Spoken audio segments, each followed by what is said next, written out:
오늘도 뜨거운 이슈 시원하게 풀어보겠습니다. 킹스맨 김수민 시사평론가 나오셨습니다. 안녕하십니까? 네, 반갑습니다. 자, 첫 소식. 정치권이 양평 고속도로 공방으로 시끄러운 가운데 지금 검찰 어제 국회 사무처에 대한 압수수색 나섰는데요. 이 2021년도 더불어민주당 돈봉투 의혹 압수수색이죠. 국회 사무처 수사가 이번이 두 번째인가요? 네, 그렇습니다. 첫 번째 국회 사무처 수사는 지난 6월 5일에 있었던 압수수색인데요. 네. 당시에 29개 의원실의 국회 출입 기록 자료를 검찰이 확보를 했었습니다. 돈봉투 수수 의혹을 받는 의원들을 포함해서 이들 인사들의 어떤 동선이랄까 이런 것들을 추적하는 그런 목적으로 이루어진 압수수색이었고요. 이번 같은 경우는 국회 보좌관 등의 10여 명의 기록에 대해서 국회 사무처에 대해서 검찰이 이 자료를 요청을 했는데 사무처가 임의 제출보다는 압수수색 영장을 받아서 집행을 하는 게 좋겠다 이런 입장이었기 때문에 이번에 압수수색에 나서게 된 것입니다.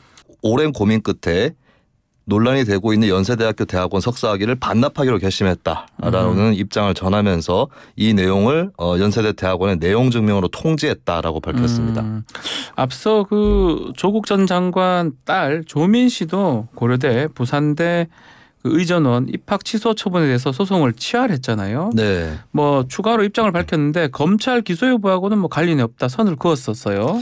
네, 조민 씨 같은 경우는 그동안 이제 고려대 부산대 이 입학 취소 처분에 대해서 소송을 걸어왔고 여러 가지 또 혐의에 대해서 부풀려졌다거나 억울하다 이런 입장을 많이 밝혀왔었는데 최근 들어서서 입장이 좀 크게 바뀌었습니다. 그리고 네. 정경심 전 교수, 그러니까 모친에 대해서도 징역 4년을 받은 부분에 대해서 인정한다라는 태도를 취했기 때문에 혹시 이제 공소시효가 끝나기 전에 기소가 되는 것 이것을 염두하고 입장을 바꾼 게 아니냐 이런 지적도 있었는데 일단 이제 조민 씨 입장은 뭐 그보다는 10년간 공부의 결과인 이런 전문직 자격증을 포기한 것은 검찰의 기소 여부와 저울질하는 게 아니다라고 부인을 했습니다.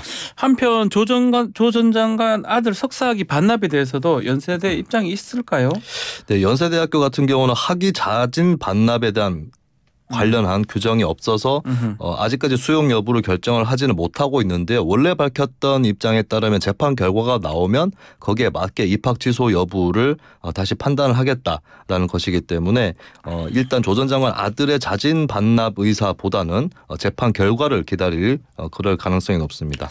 조민 씨도 원점에서 다시 시작하겠다 이렇게 얘기를 했고요. 조 전 장관 아들은 뭐 별다른 입장은 밝히지 않고 있는 그런 상황입니다. 자, 이 두 사람의 이런 행보 어떻게 해석을 해야 됩니까? 네, 일단은 조 전 장관 부부의 경우는 네. 혐의를 인정한다거나 시인하는 이런 모습을 보이지는 않았었거든요. 네. 하지만 입시에 응했었던 당사자들 입장에서는 앞으로 더 이제 어떻게 보면 살아갈 날도 더 많이 남아 있을 수 있고 또 뭐 조민 씨도 원점에서 다시 시작했다 이렇게 밝혔기 때문에 이런 것들을 이제 좀 어떤 공개적인 반성이라든지 이런 행보를 통해서 좀 재기의 발판을 마련해야 된다라고 하는 그런 필요성을 좀 더 크게 느끼지 않았을까 이렇게 보입니다. 혹시 조국 전 장관 정치 재개하고 연관 지을 수 있을까요? 조국 전 장관 같은 경우 본인이 이제 본인 혐의에 대해서 인정을 하고 이런 건 없는 것이거든요. 현재로서는 행보가 좀 딸하고 분리되어 있는 측면이 있기 때문에 딱히 전향적인 행보라고 볼 수 있는 여지는 아직은 없는 것 같습니다. 그렇다면 뭐 이게 정치 재개하고 연관이 있는 것이냐라고 했을 때 입장 변화가 아직 없기 때문에 그런 연관을 좀 짓는 것은 아직은 무리가 아닐까 이렇게 보입니다. 자, 다음은 윤석열 대통령 어제 리투아니아 나토 정상회의 출국 그 얘기입니다.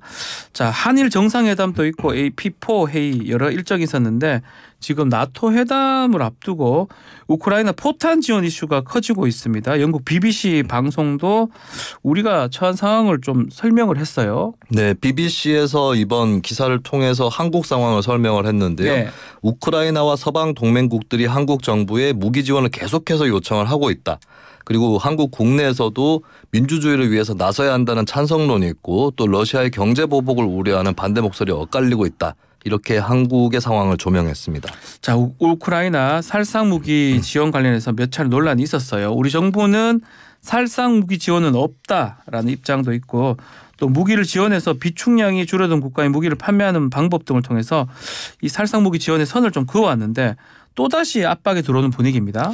네, 일단 이제 나토 정상회의 윤석열 대통령이 초청이 되면서 이 정상회의에 참석을 하고 있는 그런 상황이고 이걸 통해서 다시 이제 포탄 지원에 대한 어떤 뭐 요청 내지는 압박 이런 것들이 들어오게 되는 것인데 일단 예전까지는 우크라이나 정부의 입장은 비살상 무기라고 표현을 하는 그 정도의 지원을 요청하는 것이었다면 최근 들어서서는 이제 드미트로 포노마렌코 주한 우크라이나 대사 같은 경우에 BBC에 어떻게 밝혔냐면 한국의 무기가 전쟁의 흐름을 바꿀 수 있을 것이다. 어허. 이거는 이제 굉장히 기대를 크게 걸고 예. 있는 그런 모습인 것이죠.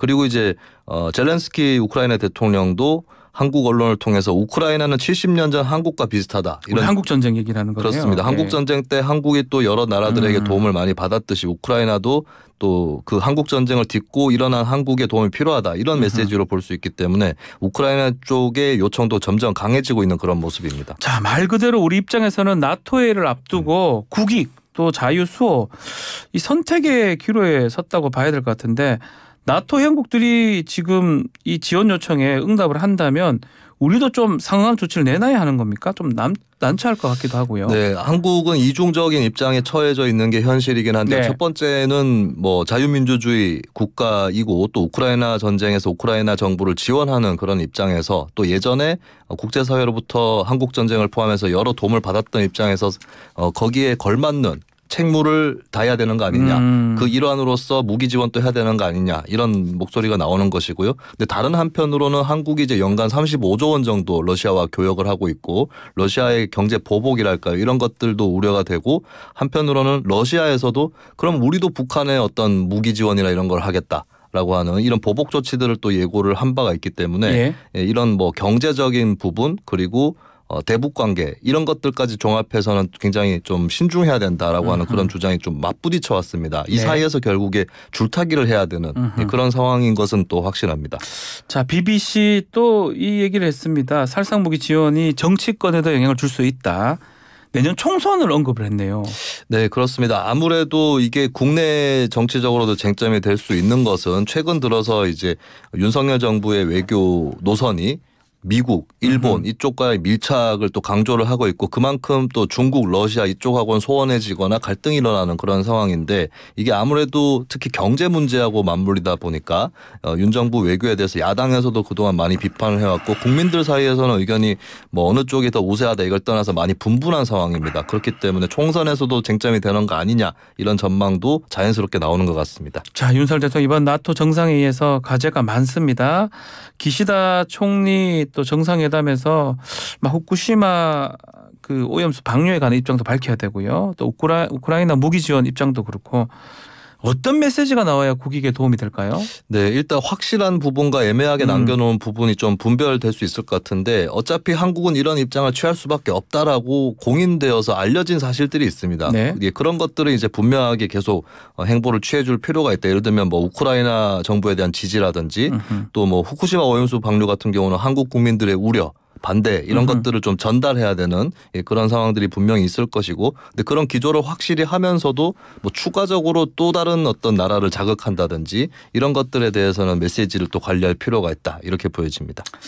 자, 마지막 소식은 새마을금고 사태 소식입니다. 자, 정부가 좀 입장을 밝힌 뒤에 어느 정도 진정세에 접어든 분위기예요. 현 상황 어떻습니까? 네, 정부 관계자가 밝히기로는 새마을금고의 자금 이탈 금액이 1조 원 줄었다라고 했고요. 그리고 최근에 재예치 다시 맡기는 건수도 3천 건을 넘겼다라고 밝히고 있습니다. 일단 정부가 잇따라서 새마을금고 예금은 안전하다라는 메시지를 내왔었고 또 자금 이탈에 대해서 모니터링을 강화한다든지 이런 것들을 좀 국민들을 안심시키는 데 어느 정도 단기적으로 성공한 것이 아닌가 이렇게 풀이가 됩니다. 자, 금리 인상 등 자금 시장 불안으로 촉발된 이번 새마을금고 사태입니다. 자, 이렇게까지 위기에 내몰린 배경이 궁금합니다. 네, 이 새마을금고 위기 상황을 지역별로 살펴보면 더더욱 잘 보이는 부분이 아하. 예를 들면 연체율이 가장 높은 곳이 전라북도 쪽이었거든요. 전북이요? 근데 이 전북 쪽이 왜 높았냐라고 했을 때는 건설 부동산업에 대한 대출이 높았기 때문에 네, 이 연체율도 따라서 높았고 다른 지역 인천, 광주, 전남, 서울, 경기, 대구 다 평균 이상의 연체율을 기록한 곳들이 뭐 대규모 미분양 속출이라든지 부동산 관련 부실 대출 여파 이런 것들이 컸던 지역입니다. 결국에는 이제 부동산 문제하고 연계된 측면이 굉장히 크다 이렇게 볼 수 있겠습니다. 자, 정부가 긴급하게 또 개입하면서 안정세를 찾았다고 지금 하고 있는데 어떤 대책으로 급한 불을 끈 겁니까? 네, 건전성에 우려가 있는 특정 금고 같은 경우는 인수 합병 시에 고객의 예금이나 적금을 100% 전액 보장하겠다. 100%. 네, 예. 이 보장을 하면서 이제 굳이 어떤 예금을 빼내지 않아도 되는 그런 심리를 만들어낸 부분이 분명히 있는 것 같고요. 네. 새마을금고의 5천만 원 이하 예금 보장 이것뿐만 아니라 특정 금고의 건전성에 우려가 있는 경우는 자산과 부채를 우량금고로 이전해서 5천만 원 초과 예금도 전액 보장하겠다. 이런 것까지 강조를 하면서 뱅크런을 막아낸 그런 상황입니다. 전액 보장 이 부분이 막 컸던 네. 것 같은데 보도에 따르면 금융위원장이나 뭐 행안부 차관 등 고위직들이 직접 예금 예치를 하면서 불안감을 좀 달래기도 했네요. 네, 한창섭 행안부 차관 같은 경우는 직접 새마을금고 지점을 찾아서 예적금 인출 안 하셔도 된다라고 하며 자신이 예금을 개설을 하는 모습을 보였고요. 그리고 김주현 금융위원장은 새마을금고 본점을 들러서 6천만 원을 예금하면서 과도한 자금 유출만 없으면 예금자 보호에 아무 문제가 없다. 유튜브가 아닌 정부의 말을 믿어달라 이렇게 또 발언을 하기도 했습니다.